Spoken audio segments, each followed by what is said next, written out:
Hello guys, so this is a bit of a different video, but I thought that maybe we could read a chapter of a book to help you fall asleep. I'm not sure if my voice is quite soft or anything, but I hope this helps you. Okay, so the book is called Heartless Hunter. It is The Crimson Moth, Book 1 by Kristen Ciccarelli. I'm gonna read the back for you. Oh, there isn't even a back. Okay, wait. There's a little, inside the book. Okay. Enemies to lovers doesn't get more high stakes than a witch and a witch hunter falling in love, and best-selling author Kristen Ciccarelli's latest romantic fantasy. On the night Rue's life changed forever, blood ran through the streets. Now, in the aftermath of a devastating revolution, witches have been diminished from powerful rulers to outcasts, ruthlessly hunted due to them wanting magic, and Rue must hide what she is, spending her days pretending to be nothing more than a vapid, young socialite.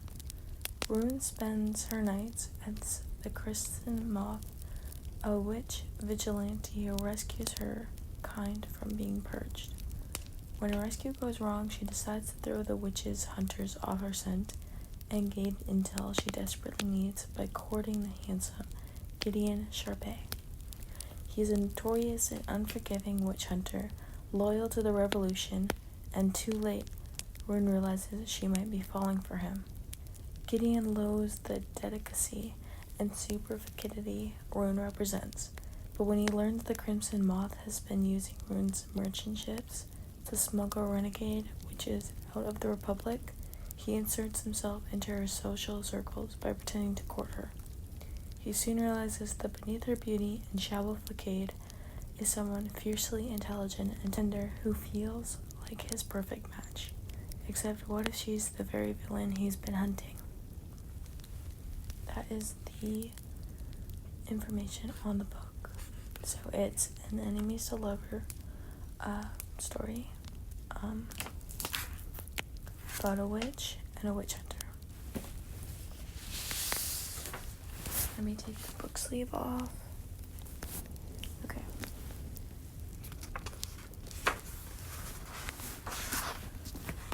Heartless Hunter. For those afraid to be who they are. Comrades, only through the death of the old world can we prevent the return of evil. We must destroy these witches and snuff out their magic. Everything is permitted for the sake of this higher aim, freedom from their oppression. Let their blood stain the streets forever. Nicholas Creed, your good commander. This isn't the first chapter, but it's called Overture. When the Blood Guard suspected a girl of being a witch, they stripped of her clothes and searched her body for scars. During the Sister Queen's rules, witches wore their casting scars with pride, putting their power on display like jeweled rings and silk garments. Scars signaled wealth and rank, and most of all, magic. Now they marked the hunted. The last time Rue laid eyes on a witch's scar was 2 years ago, after the witches' queens were murdered in their beds and the blood of their council flowed in the streets. The Blood Guards seized control of the city and the purges began. It was sunset when a surging crowd gathered at the center of the fog-soaked city. Rue stood among them, unable to unsee the thirst, fevering looks around her. The people wanted vengeance, wanted to gulp it down like a rich red wine. The gulls shrieked overhead as the old witch stumbled up on the steps to the purging platform. Unlike those who came after her, the crone neither wept nor begged for mercy, but met her fate with a stoic glare. The Blood Guard ripped one sleeve from her shirt, revealing the evidence of her crimes. Patterned scars flowing down her left arm, etched like delicate white lacework against her golden skin. Rune couldn't help but find them beautiful. Once a sign of superior status, the scars were now impossible to hide, making the old woman easy prey for witch hunters. It was why Rue never cut herself. She couldn't afford to let them find the scars. Chapter 1. Rune. Mirage. The lowest and most basic category of spell. Mirage spells are simple illusions held for short periods that require little blood. The fresher the blood, the stronger the magic, and the easier the casting will be. From Rules of Magic by Queen Calidor the Valiant. Lightning snaked across the sky as Rune Winters made her way through the wet forest, barely sheltered from the rain by the pine canopy overhead. Her lantern's glow lit the path before her, its surface broke by twisted roots and pools of rainwater. It was a terrible night for casting. The rain seeped through her cloak, the dampness loosing the spell marks she'd drawn on her wrists in blood.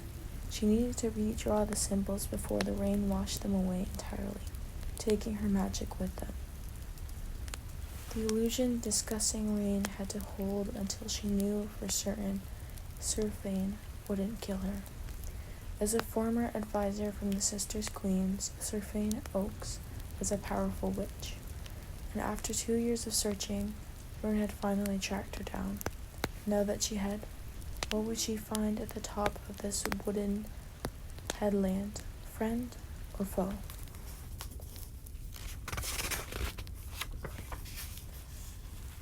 Rune worried her lip with her teeth as she remembered her grandmother's last words 2 years ago. Promise me you'll find Surfane Oaks, my darling. She'll tell you everything I couldn't.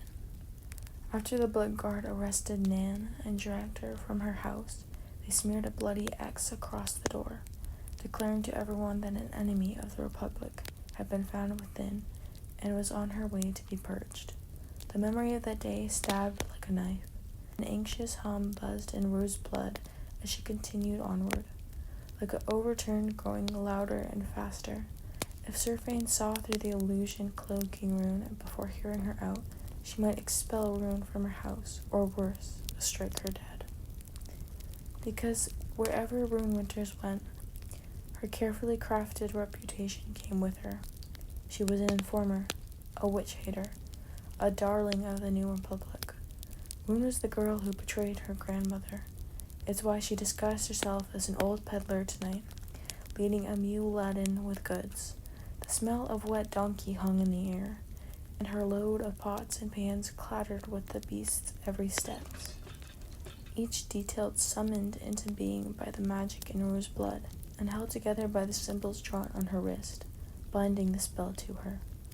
It was a mirage, the most basic of spell classifications, and yet it had taken all of Rue's mental energy to cast.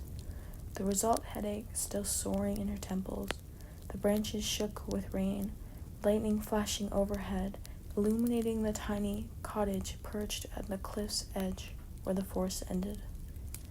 The windows glowed warmly with lamplight, and Rue could smell the wood smoke pluming from the chimney. With her spell marks fading fast, the illusion flickering around her, she needed the spell to hold for a little longer. Setting down her lantern, Rue drew the glass vial hidden in her pocket and uncorked the lid, dampening the blood inside the vial onto her fingertip. She held her wrist to the lamplight and retraced the symbols, reinforcing them. One altered her appearance, graying her hair, wrinkling her skin, hunching her shoulders, while the other summoned the manifestation of the mule behind her. The second she finished, the spell roared in her ears, and the taste of salt bloomed on her tongue. The illusion snapped back into place, its bindings to Rue strengthened, and the pain in her temples throbbed harder. Swallowing the briny tang of magic, she pulled her hood over her head, gritted her teeth against the worsening headache, then picked up the lantern and stepped out of the woods. Continuing down the path toward the house, mud stuck at her boots, rain pelted her face. Her heart felt like it was going to thump right out her chest. Whatever happened when the door opened was now in the hands of the ancients. If Sir Fane saw through her magic and cursed her dead, it would be no less than Rue deserved. And if she showed mercy, Rue bit her lip, trying not to hope.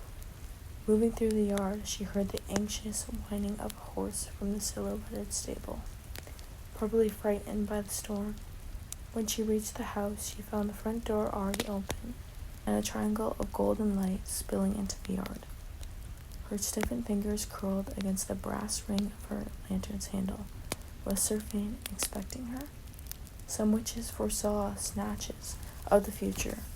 Through these days, it was a rare, often fickle ability. Nothing like the clear-sighted prophecies of the powerful sibyls of old. Perhaps Sir Fane was one of these. The thought made Rune straighten her shoulders and force herself onward. If Sir Fane had foreseen this meeting, she knew who Rue was, and that she was coming.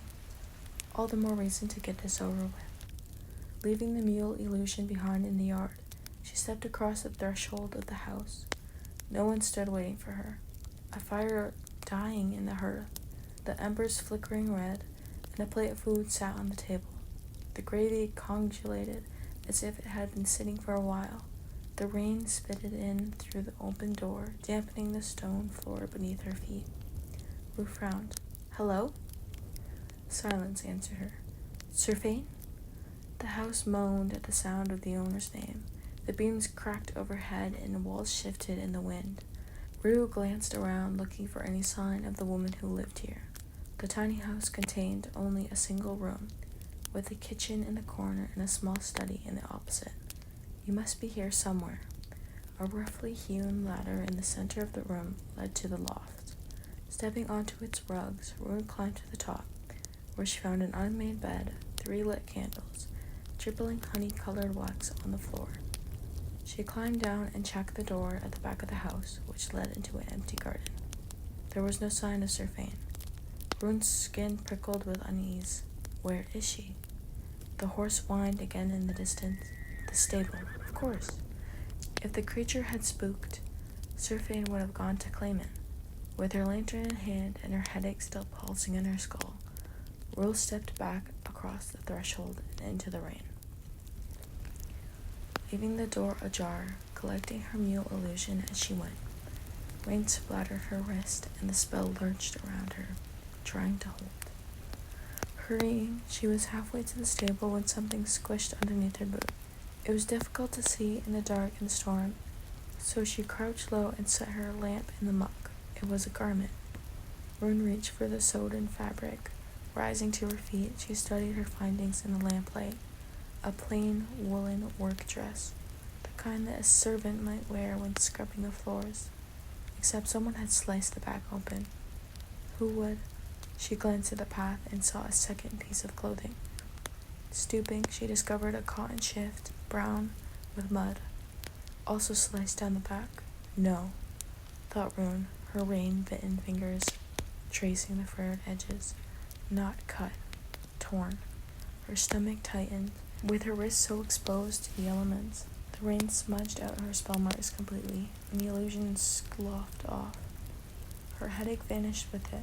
Before she could fix the march, a sudden wind rose, growling like an angry wolf. Slam. The door to Sir Fane's house banged shut. Rune dropped the woolen dress and spun to face the door, her breath catching in her throat. Closed. The door gave her a full view of the bloody X smeared from corner to corner across its wooden surface. The mark of the blood guard. Sir Fane wasn't in the stable claiming her horse.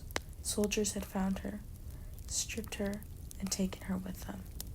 Nan's oldest friend was in the hands of the blood guard, the most dangerous place for a witch to be.